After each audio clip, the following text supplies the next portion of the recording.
Buenas tardes, mi nombre es Juliana Fernández, yo soy maestra en nutrición humana. Tengo la fortuna pues, de comentarles que tengo más de 30 años quizá, atendiendo pacientes con enfermedad renal crónica. La mayor parte de mi trabajo ha sido realizado en el Instituto Mexicano del Seguro Social y actualmente, pues bueno, me encuentro laborando como coordinadora del Centro de Atención Nutricional de Fresenius Kabi, México. Y bueno, el tema que el día de hoy nos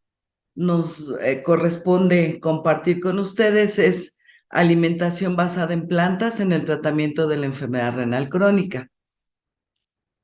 Es bien sabido que pues la alimentación del ser humano a lo largo de las grandes transiciones que ha tenido en el tiempo de la especie, pues ha sufrido cambios evolutivos que indudablemente han impactado de manera negativa en su salud. Por lo que durante esta charla, y creo que el principal objetivo es que atesoremos nuestra cultura. Esta oportunidad que tenemos de atesorar nuestra cultura alimentaria, rescatando los alimentos tradicionales de la población mexicana, que es sin duda culturalmente moderna, pero que es importante que reconozcamos la importancia que tienen la prevención y tratamiento de la enfermedad renal crónica. Y miren cómo nos muestra esta lámina. Desde 1869 ya se ha reconocido la importancia de la alimentación en el tratamiento de todas las enfermedades, pero particularmente de la enfermedad renal crónica. Sin embargo, con los grandes avances tecnológicos, todos los ojos voltearon a mirar hacia la tecnología para la terapia de reemplazo renal y nos olvidamos en gran medida de lo que era la nutrición. Desafortunadamente, esto hizo que se soslayara, que se minimizara la nobleza de la terapia nutricional en la prevención y tratamiento de esta enfermedad. Podemos observar que la tecnología en cuanto a terapia de reemplazo, pues ha avanzado a la par de cuando se inició, se reconoció a la dieta como eh, importante en el tratamiento de la enfermedad renal. Y vean, como en 1861 ya se empezaron a implementar medidas para el diseño de modelos para máquinas de hemodiálisis y fueron avanzando de tal forma que aquí vamos a ver que en 1924, pues la primera hemodiálisis se hizo ya en humanos por George Haas, quien es considerado el padre de la hemodiálisis. Esto siguió avanzando a través de los años, de tal forma que en la actualidad hemos llegado hasta la creación del riñón artificial. No obstante, no hemos podido generar esos cambios que verdaderamente deben salir del humano al respecto de la alimentación. Entonces, a manera de reflexión es justamente que yo quisiera pues invitarlos a que a lo largo de esta charla recapituláramos en considerar de qué forma podemos implementar una terapia nutricional basada en plantas que nos permita prevenir y tratar la enfermedad renal. Y miren, después de más de un siglo de estos sucesos de los que hemos venido charlando, se ha reconocido los beneficios de esta alimentación y particularmente la alimentación tradicional, que en México ha sido caracterizada porque es abundante en plantas. Ahora ha resurgido, se retoma como una opción de tratamiento con un fundamento teórico científico muy denso, muy fuerte, pero que nos hace reflexionar en qué tanto de nuestra cultura tenemos que incorporar en la terapia de nuestros pacientes, de esa cultura alimentaria. Y bueno, ahora con el acompañamiento de nuestros pacientes por justamente especialistas en nutrición renal, pues han logrado colocar nuevamente a la nutrición como una piedra angular en el tratamiento de la enfermedad renal. Y miren, nos perdimos justo en el camino, pero nos hemos vuelto a encontrar. Y vamos a hacer así, a través del tiempo, pues una reseña, de tal forma que se ha considerado que la dieta baja en proteínas es importante dado que cuando la historia nos mostró que el abuso en el aporte de las proteínas, junto con la revolución, junto con la cultura occidental, nos hizo que el perfil alimentario del ser humano se modificara, incluyendo dietas muy abundantes en proteínas, en sodio, en fósforo, en potasio, dando como resultado en nuestros pacientes con enfermedad renal crónica este patrón alimentario una exacerbación o una franca presencia del síndrome urémico, un aumento en el estrés oxidativo,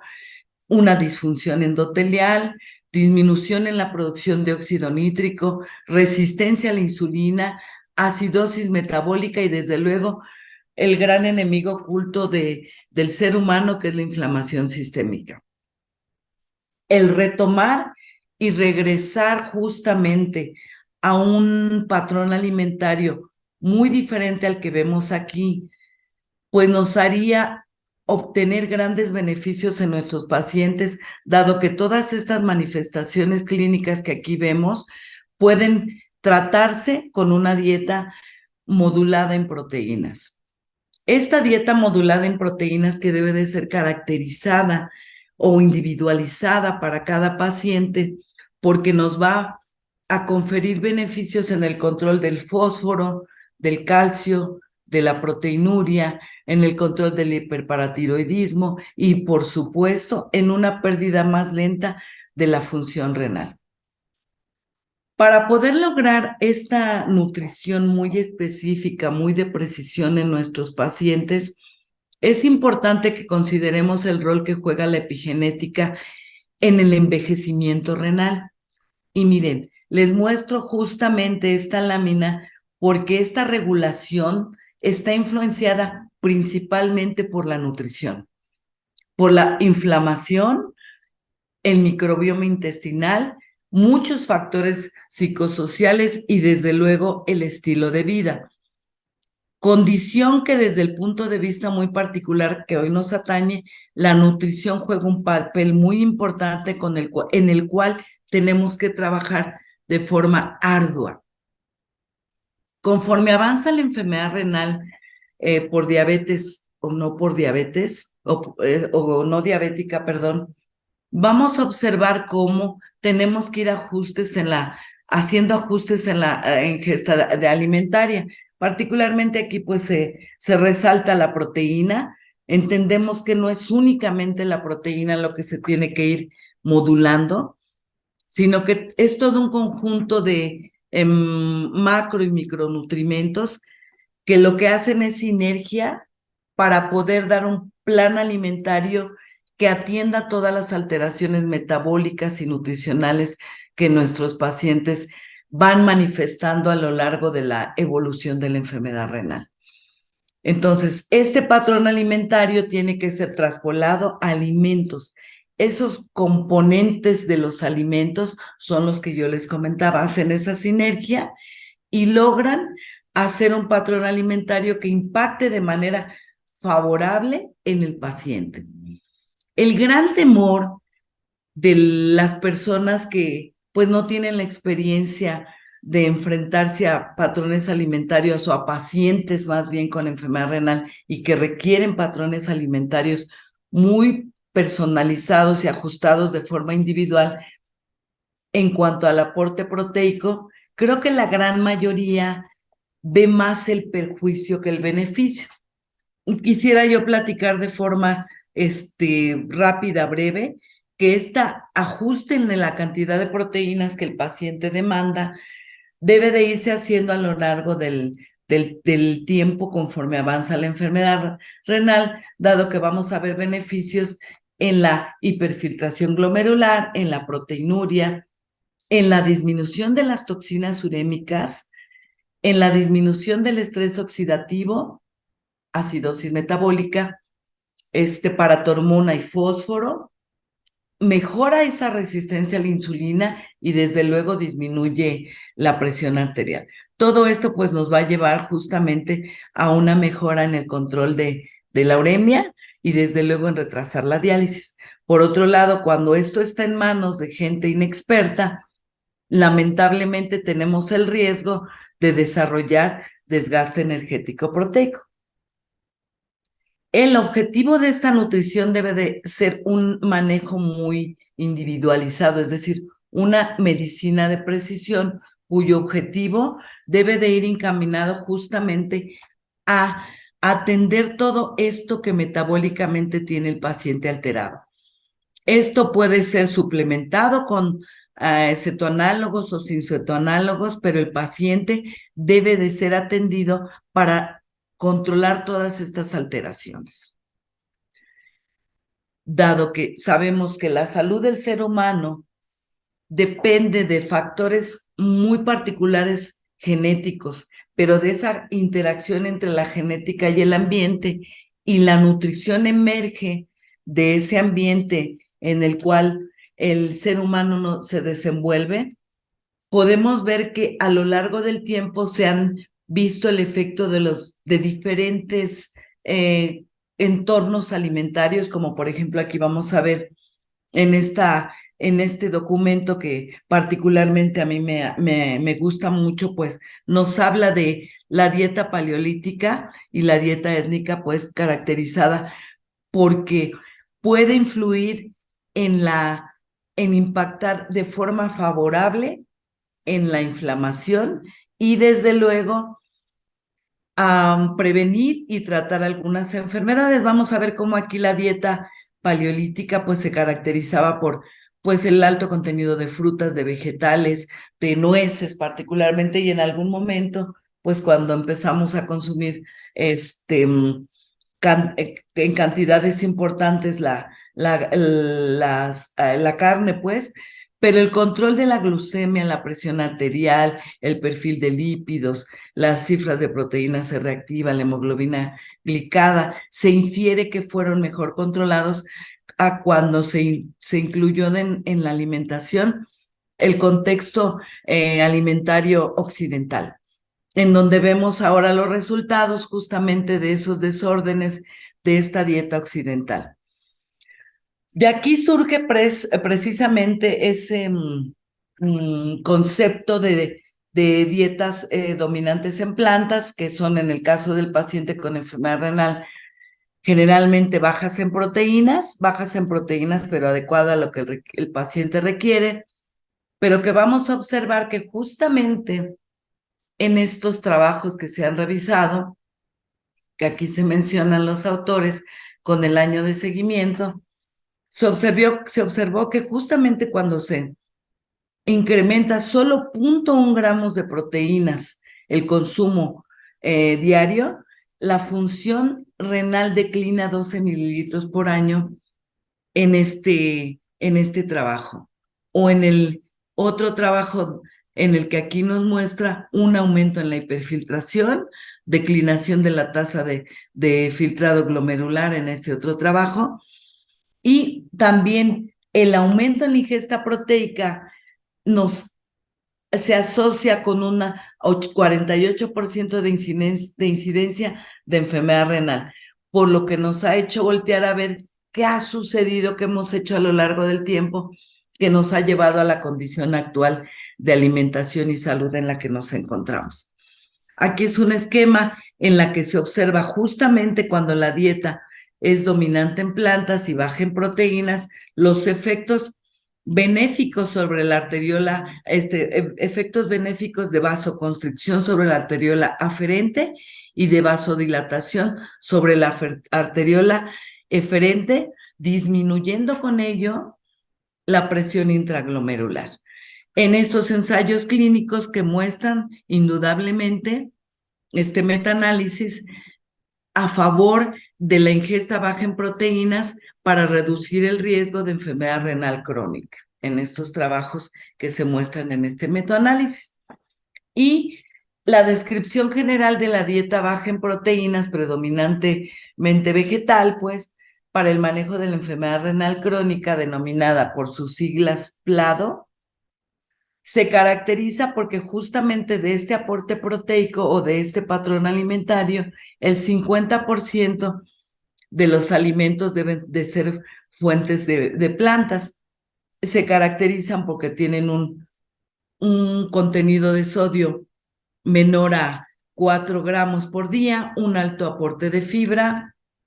un adecuado aporte de energético, lo que nos aseguraría un balance nitrogenado neutro y no llevar al paciente de forma progresiva a desgaste energético proteico, sino irlo vigilando a lo largo del tiempo y pues indudablemente va a influir justamente en retardar esa progresión, en la salud cardiovascular, en mejorarla, en un aumento en la supervivencia, en la calidad de vida, en que la dieta puede tener sabores agradables, el paciente puede tener una buena adherencia a la dieta y algunos otros aspectos que son los que les acabo de mencionar, como son evitar el desgaste muscular. Tendríamos que asegurar que eso suceda, controlar mucho mejor el potasio, el perfil glucémico y desde luego la funcionalidad que el paciente requiere. Aquí de forma mucho más explícita nos muestra justamente el efecto de estas dietas basadas en plantas sobre la disminución de la presión intraglomerular que lo acabamos de ver, ese efecto sinérgico que se puede tener con estos mediadores, pues, y que pueden poco a poquito ir influyendo en el control de la uremia y retrasar de la diálisis, prevenir algunos efectos, más bien muchos efectos adversos cardiovasculares. Junto con ello también tenemos una menor absorción de fósforo, dado que el fósforo de la dieta pues es un fósforo que se absorbe en mucho menor medida que el fósforo proveniente de los alimentos industrializados y algunos otros efectos benéficos que se han adjudicado justamente a este patrón alimentario basado en plantas o denominado PLAN. ¿Qué características se han observado justamente en esta dieta basada en plantas? Pues que la proporción de proteínas es proveniente de plantas en un 50 a un 70%, el restante puede ser de origen animal, en donde podemos observar justamente aquí que los gramos de proteínas que se aportan pueden ser los mismos que si diéramos una dieta con aporte proteico de origen animal, entre 0.6 y 0.8, un aporte total de proteínas que puede ir entre 48 y 64 gramos, una densidad proteica por cada 100 kilocalorías de 2.2 a 2.9 y que justamente el total de proteínas provenientes de origen vegetal, pues están dados entre 24 y 45 gramos y el restante, pues, en alimentos de origen animal. Es momento de que aprovechemos que México se encuentra dentro de los países con mayor megabiodiversidad. Vamos a observar que justamente es México, dentro de esos países de Latinoamérica, bueno, de todos los continentes en este caso, que tiene una mayor superficie territorial justamente como para poder obtener esos beneficios de una dieta basada en plantas. Los invito justamente a que reflexionen cómo o en qué momento hemos permitido ser las personas, perdón, los mexicanos con mayor incidencia de obesidad, con una alta incidencia de enfermedad renal crónica y de enfermedades crónicas en particular, sin que nos hayamos detenido a pensar en cómo esa globalización nos influyó en la pérdida de obtener ese beneficio de los alimentos que tenemos en este vasto territorio nacional. Esto nos generó preferencia de alimentos industrializados y la migración del campo a las grandes ciudades indudablemente propició un choque entre el genoma del Homo sapiens y nuestro medio ambiente ancestral. Esto tenemos que combatirlo indudablemente creo que el estandarte, el arma para el tratamiento de la enfermedad renal crónica, como lo es la educación. Es a través de la educación en salud, la educación al paciente, que tenemos que apoyarnos para poder revertir o apoyar esas alteraciones metabólicas que están generándose. Entonces, vean cómo el dar una dieta tradicional basada en plantas nos permite mejorar las alteraciones en la disbiosis intestinal, controlar las alteraciones metabólicas que pueden ser el sodio, el potasio, fósforo, calcio y todo lo que viene junto con ello. Al dar una dieta con menor carga de alimentos de origen animal, pues controlamos o disminuimos la carga ácida de la dieta, el mejor control de fósforo, disminuimos las cifras de urea y los síntomas que se pueden generar por elevación de esta toxina. Tiene efectos benéficos en la salud cardiovascular y desde luego pues nos va a ayudar a enlentecer la progresión de la enfermedad. Y bueno, dado justamente o intentando traspolar este patrón alimentario basado en plantas que emerge de otras culturas, pero traspolado a nuestra población mexicana, es importante que identificamos cómo podemos hacerlo.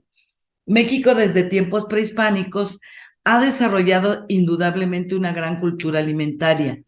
Esta cultura alimentaria tradicional fue inscrita por la UNESCO en el 2010 en la lista representativa de Patrimonio Cultural Inmaterial de la Humanidad. Sin embargo, es importante que reflexionemos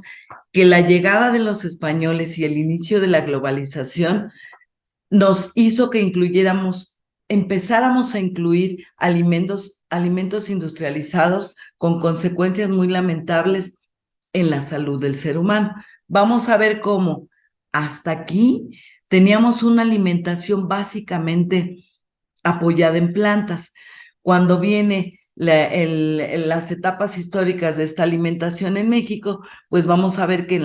en los tiempos modernos, pues bueno, ya tenemos una cultura, pero mezclada con altos alimentos industrializados. Esto es lo que ha generado estas condiciones de salud. Por eso, retomando las propiedades nutracéuticas de nuestros componentes alimentarios prehispánicos, en donde la alimentación estaba basada justamente en el maíz, chile y frijol, es importante que reflexionemos que son alimentos nutracéuticos o denominados también funcionales por sus componentes fisiológicos activos, ya que proveen precisamente beneficios en la prevención y tratamiento de enfermedades. Estos siempre decíamos mezclados o combinados. La fibra, por ponerles un ejemplo, la fibra soluble del nopal indudablemente ha favorecido la homeostasis de la glucosa y de los lípidos. Desde tiempos prehispánicos, el maíz y el frijol nos han aportado los aminoácidos esenciales para la síntesis proteica, los ácidos grasos omega 3 y 6 de la chía y linaza y semillas de calabaza han ayudado en modular la respuesta inflamatoria. Se habla de que tenemos la presencia de un haplotipo o gen tipo 2 de esas características, lo que nos ha favorecido el consumo de chile y soportar ese picor del chile y desde luego de verduras amargas como tanta variedad de quelites que tenemos que son por su sabor de tipo amargo, grandes alimentos importantes en la alimentación mexicana con un aporte importantísimo de ácidos grasos omega 3 y de fibra de forma importante. Se habla que teníamos desafortunadamente un alelo del gen LS3, LST de la lactasa, que nos desalentó en esos momentos en la prehistoria, perdón, en la época prehispánica, al consumo de leche. Vienen los españoles, nos adaptamos a lo que ellos traen consigo, pero verdaderamente el mexicano éramos de cierta forma intolerantes a la lactosa. Entonces, el mestizaje genético y cultural después de la conquista desfasó el equilibrio genético ambiental y ancestral. por lo que esto desarrolló factores de riesgo para enfermedades, por lo que requerimos rescatar esa cultura alimentaria tradicional de la población mexicana y que guardamos en la memoria de nuestro pasado ancestral. Se habla que justo estos 4 fantásticos son parte importante de la dieta de la milpa. Este agrosistema productivo alimentario basado en el policultivo, utilizando en la alimentación del pueblo mesoamericano. Aquí vamos a ver estos componentes y que esta dieta de la milpa es sustentada en la alimentación prehispánica y se fue enriqueciendo con alimentos que nos trajeron los españoles o de otras partes del mundo. Retomar esta dieta de la milpa en el paciente con diabetes y enfermedad renal es una propuesta justamente que ha derivado de este modelo de fortalecimiento de la salud, en donde se propone la dirección de la medicina tradicional y ese desarrollo intercultural conformado por esa triada, en donde el ejercicio, la comida y el buen humor influyen justamente en el tratamiento de las enfermedades. Y miren, aquí como nos describe Alejandro Almaguer, la comida es evocativa, un taco, una tortilla con sal, un tamal, unos frijoles de la olla con salsa de molcajete, nos transportarán a lo más íntimo de nuestra vida, de nuestro hogar, a la cocina. Y vemos aquí cómo estos alimentos tan valiosos, tan representativos de nuestra cultura mexicana, son justo los que son caracterizados. Miren, por ejemplo, aquí podemos ver el nopal, el aporte calórico, que combinado justamente con el aporte energético del maíz o del frijol, del chile, hacían justamente que los ácidos grasos del quelite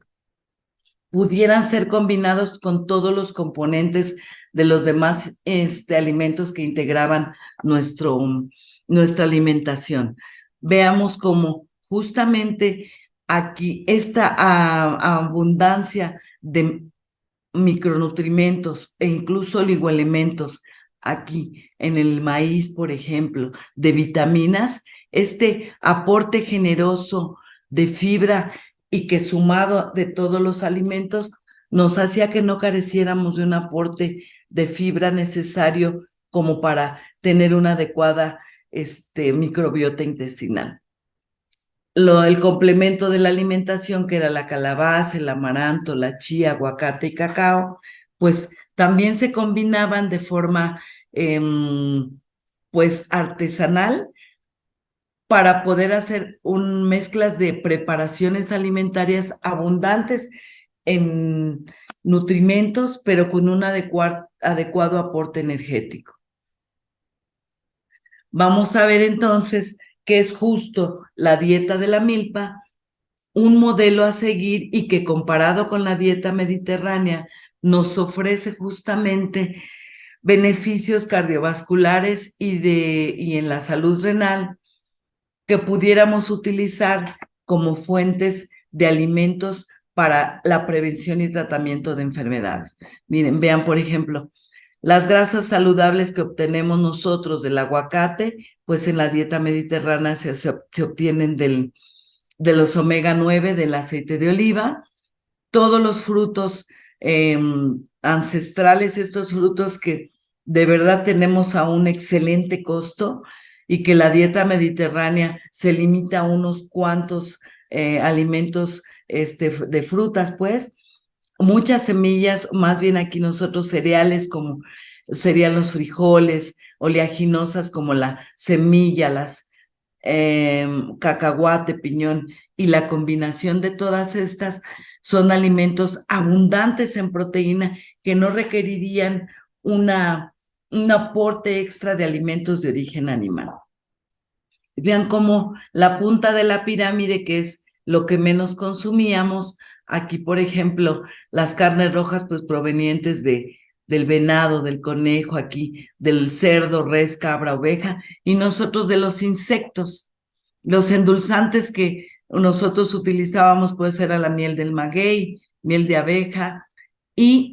aquí pues en la dieta mediterránea miel de abeja. Y así pudiéramos ver cómo justamente la base de la pirámide está comparada con toda la vasta variedad de vegetales que podrían hacer un patrón alimentario basado en plantas digno de un paciente con enfermedad renal que facilitaría el apego a su tratamiento nutricional. Creo que aquí es un gran reto para los nutriólogos, para quienes nos dedicamos a la nutrición de precisión o personalizada en los pacientes con enfermedad renal. Tenemos un gran reto para el diseño de planes de alimentación que les permitan a los pacientes tener una excelente calidad de vida, pero sobre todo que no se aburran, porque es una de las principales causas por las cuales el paciente abandona el tratamiento. Porque miren, veamos que si no cambiamos nuestra manera de comer, seremos una especie que se suicidó lamentablemente por transformar en veneno sus alimentos. Que esto quede como un mensaje para reflexionar en la forma en que debemos atesorar nuestra cultura, apoyarnos en este concepto nuevo de dietas basadas en plantas, pero para obtener los resultados deseados en la prevención y tratamiento de la enfermedad renal crónica por diabetes. Muchísimas gracias. Agradezco al INSABI, a todos los organizadores de este curso, el habernos invitado a participar y sobre todo a invitarnos a reflexionar en la importancia que tiene el trabajar para nuestros pacientes y esa vigilancia cercana para obtener mejores resultados. Muchísimas gracias.